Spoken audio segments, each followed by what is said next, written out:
bersama BTS Donghua. Kali ini kita akan bahas alur cerita dari Soulan 2. Ini dengan versi novel meski tidak terlalu sama nantinya dengan versi aslinya. Oke, tambah banyak liku-liku, mari kita mulai alur ceritanya. Selamat mendengarkan. Orang-orang yang berada di antara peringkat pertama dan ke-10 dari kekuatan jiwa berada di bawah dikategorikan menjadi jiwa calon Master Roh. Ketika jiwa bela diri seseorang terbangun, kekuatan jiwa bawaan mereka akan menandakan bakat mereka untuk menjadi Master Jiwa. Dengan demikian, seseorang dengan bakat yang lebih besar akan memiliki kecepatan kultivasi yang lebih besar. Jika seseorang memiliki roh penuh peringkat 10 setelah jiwa bela diri mereka terbangun, mereka akan menjadi orang yang berbakat dengan roh penuh bawaan. Orang itu dengan demikian akan disebut sebagai Master Jiwa Jenius. Seorang Master Jiwa yang jenius akan memiliki prestasi besar dalam hidupnya selama jiwa bela dirinya tidak terlalu buruk. Meskipun Huo Yuhao adalah putra Adipati, dia belum mewarisi jiwa bela diri yang kuat dari Adipati. Jika dia punya, istri Duke akan harus melaporkan jiwa bela dirinya ke Duke, terlepas dari apakah dia menyukainya atau tidak.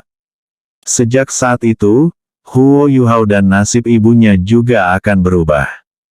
Sayangnya, mutasi yang sangat langka muncul dalam jiwa bela diri Huo Yuhao. Dia memiliki mata roh. Di antara di luar dua kategori utama jiwa bela diri tersebut, ada subkategori yang sangat kecil yang dikenal sebagai jiwa tubuh. Jiwa bela diri yang mereka bangun akan menjadi bagian dari tubuh mereka, seperti lengan atau kaki. Hampir semua jiwa tubuh sangat kuat, tetapi kemungkinan mereka muncul sangat kecil. Dapat dikatakan bahwa mereka adalah eksistensi di atas Beast Souls dan Tool Souls, dan karena itu, mereka sangat dihargai setiap kali mereka muncul. Sayangnya, jiwa bela diri Huo Yuhao adalah pengecualian untuk ini. Jiwanya, mata jiwa bela dirinya secara alami muncul di matanya. Selain itu juga jiwa bela diri tipe spiritual yang sangat langka. Dalam keadaan normal, Huo Yuhao seharusnya menjadi sangat dihargai. Sayangnya, ada dua poin yang menghambat perkembangannya. Ketika dia membangunkan jiwa bela dirinya, kekuatan jiwa bawaannya hanya berada di peringkat pertama. Dengan demikian, dapat dikatakan bahwa bakatnya sangat buruk, yang berarti bahwa kecepatan kultivasinya pasti akan sangat lambat. Poin kedua yang membatasi perkembangannya bahkan lebih fatal. Tidak hanya jiwa bela diri tipe spiritual yang jarang terlihat, makhluk jiwa tipe spiritual juga sangat langka. Setiap kali kultivasi Master Jiwa mencapai akhir dari peringkat jiwa ke-10, mereka akan perlu membunuh binatang jiwa yang kompatibel dengan jiwa bela diri mereka, dan kemudian akan perlu menggunakan cincin jiwanya untuk menerobosnya. Tidak hanya cincin jiwa yang diperlukan untuk menembus kemacetan, tetapi mereka juga akan memberikan keterampilan Master Jiwa. Ini juga salah satu asal-usul kekuatan jiwa. Digabungkan, kedua faktor ini praktis membuat Huo Yuhao tidak memiliki prestasi selama masa hidupnya. Namun, pada akhirnya dia masih putra Adipati Duke Mansion. Dengan demikian, ia masih berhasil mendapatkan metode budidaya kekuatan jiwa yang sederhana. Bahkan anak-anak dari beberapa pelayan di Istana Adipati mampu mencapai peringkat jiwa ke-10. Dan bisa menjadi penguasa jiwa dalam waktu 3 tahun untuk membangkitkan jiwa bela diri mereka. Namun, Huo Yuhao telah mencapai usia 11 tahun ini. Dia sudah berkultivasi selama 5 tahun, namun kekuatan jiwanya baru saja mencapai peringkat jiwa 7 dari ke-10. Terlebih lagi, dia bekerja 3 kali lebih keras dari teman-temannya. Setelah ibunya meninggal, Huo Yuhao tinggal di rumah Adipati selama 1 tahun lagi. Dia masih muda, jadi dia tidak memiliki sumber penghasilan apapun setelah dengan terburu-buru meninggalkan Dux Mansion. Dengan demikian, dia hanya bisa menekan semua keluhannya dan membenci dengan hatinya.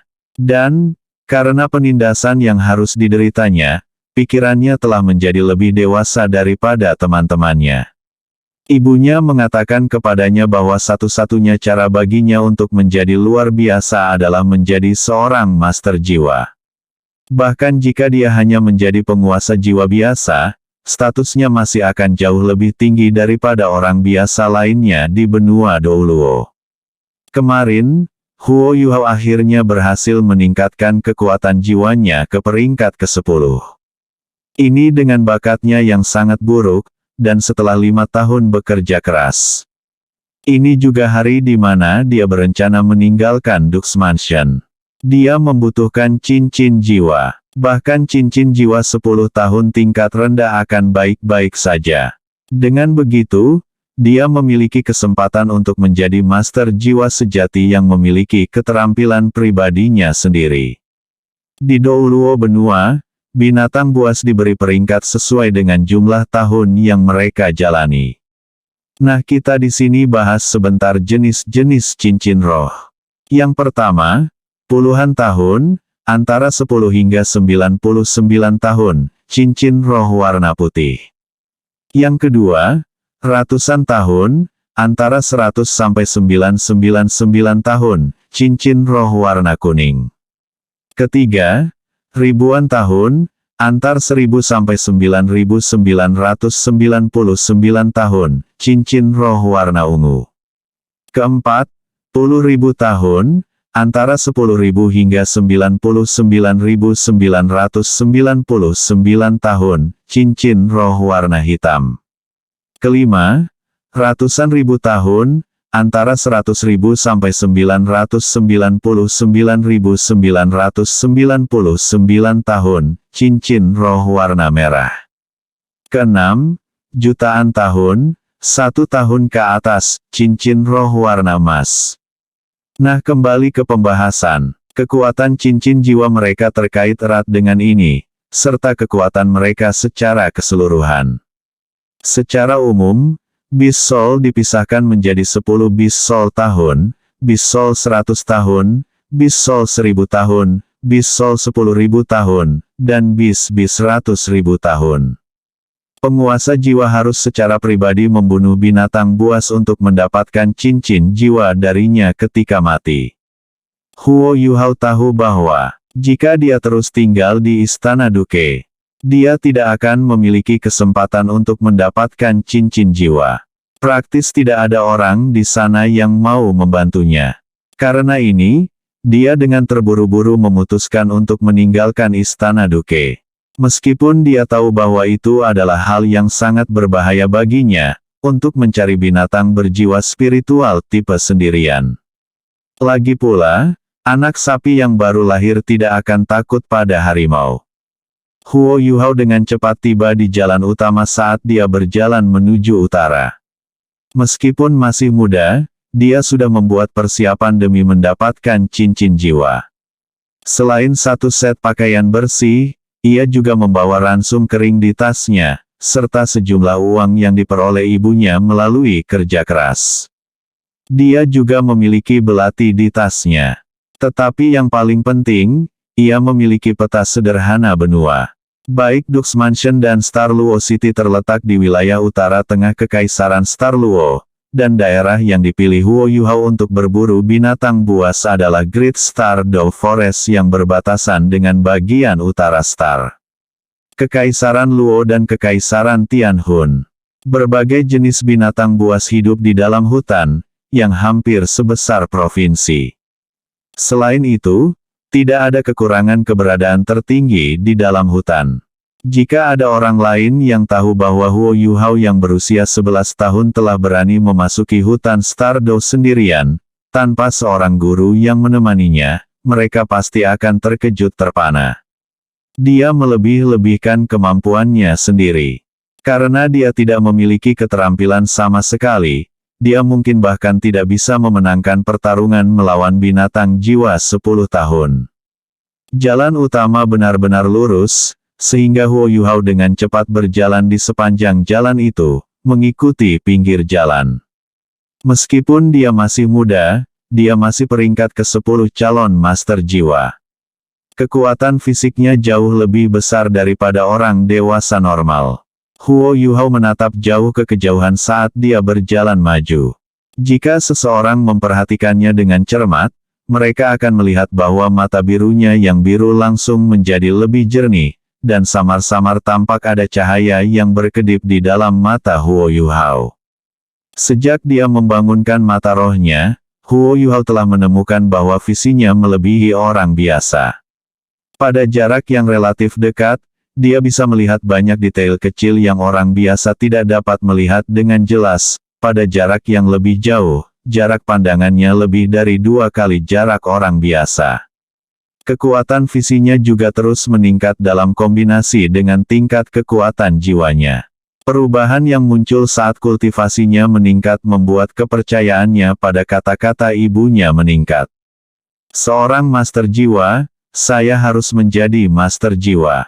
Ibu pernah berkata bahwa Huo Yuhao akan menjadi sistem kontrol jagoan pertempuran jiwa jika aku bisa mendapatkan cincin jiwa. Bukan karena jiwa bela diri saya buruk, tetapi bakat saya yang buruk. Karena itu, saya hanya akan bekerja lebih keras dan berkultivasi lebih lama daripada orang lain. Huo Yuhao berkultivasi saat ia maju ke depan, didukung oleh keyakinan yang tegas ini. Ketika dia haus, dia akan mencari mata air, ketika dia lapar, dia akan memakan beberapa makanan kasar yang dia bawa. Selain bergegas maju dalam perjalanannya, dia akan duduk dan bermeditasi. Fakta bahwa dia benar-benar dapat bergerak sejauh 300 mil dalam 1 hari, pada usianya, bukan keajaiban. Namun, dia hanya memiliki 7 koin perak dan 5 koin tembaga, yang membuatnya sangat hemat dengan uangnya. Sejak perang antara benua Douluo dan benua Matahari Bulan telah berakhir, benua itu telah mengalami ribuan tahun perubahan. Mata uang yang digunakan sekarang sepenuhnya bersatu, 1 koin emas sama dengan 10 koin perak, yang sama dengan 100 koin tembaga. Ketika dia masih muda, ibunya kadang-kadang diam-diam membawanya keluar dari rumah adipati untuk mencari buah-buahan dan tumbuhan liar di hutan untuk dimakan. Hanya demi memberinya makan yang lebih baik daripada biasanya. Dengan demikian, jumlah tanaman yang diakui Yuhao kecil cukup tinggi. Seringkali, dia bahkan tidak tahan membeli beberapa makanan murah, jadi dia harus mencari makanan di hutan di samping jalan saat dia bepergian. Oke guys, terima kasih sudah mendengarkan alur ceritanya, meskipun alur rada-rada kurang jelas. Sampai jumpa dan bye-bye.